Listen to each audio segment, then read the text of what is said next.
সবুজ পাহাড়ের পাদদেশে ছিল ছোট্ট একটা গ্রাম। সেখানে থাকতো এক কিশোর ছেলে, কিন্তু মনটা ছিল খুব নরম।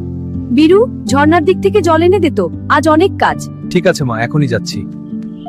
পাখির ডাক আর পাতার নড়াচড়া মাঝে বীরু শান্তভাবে পাহাড়ি পথে হাঁটছিল। সব মিলিয়ে জায়গাটা ছিল খুব শান্ত।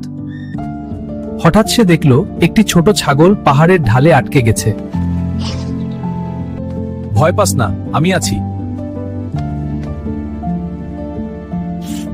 নিজের শক্তি ব্যবহার করে বীরু একটি বড় পাথর সরিয়ে ছাগলটিকে নিরাপদ রাস্তা বানাল।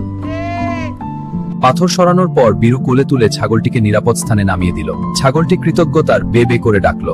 ঠিক তখনই আকাশ থেকে এক অদ্ভুত আলোর স্রোত নেমে এলো। সেই আলো থেকে এক দেবতার মতো জ্যোতি। বীরু, তুই প্রাণীদের জন্য এত মমতা দেখাস, এই ভালো মনই তোকে একদিন অনেক দূর নিয়ে যাবে। আমি তো শুধু সাহায্য করেছি।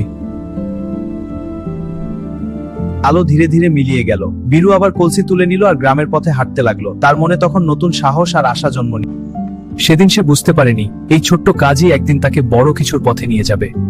অদ্ভুত ঘটনাটার পর বীরু আর দেরি করলো না। সে চুপচাপ গ্রামের দিকে ফিরে চলল। ঘরে পৌঁছে বীরু দেখলো তার মা উঠোনে ব্যস্ত। সবকিছুরই একটা মানে থাকে রে। মায়ের কথা শুনেও বীরুর মনে প্রশ্নের ভিড় কমল না। বীরু, সবসময় ভালো মানুষের সঙ্গে থাকিস। ভালো পথেই তোর শক্তির আসল মানে আছে। সবসময় সত্যের পথে থাকবে। মায়ের কথাগুলো তার মনে গভীর ছাপ ফেলল।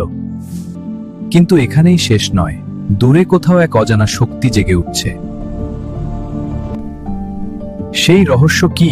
বীরুর সামনে কি অপেক্ষা করছে? পরবর্তী অংশ দেখতে সাবস্ক্রাইব করো, ভিডিওটি লাইক করো, বেল আইকন অন করো এবং পার্ট 2 মিস করতে দিও না।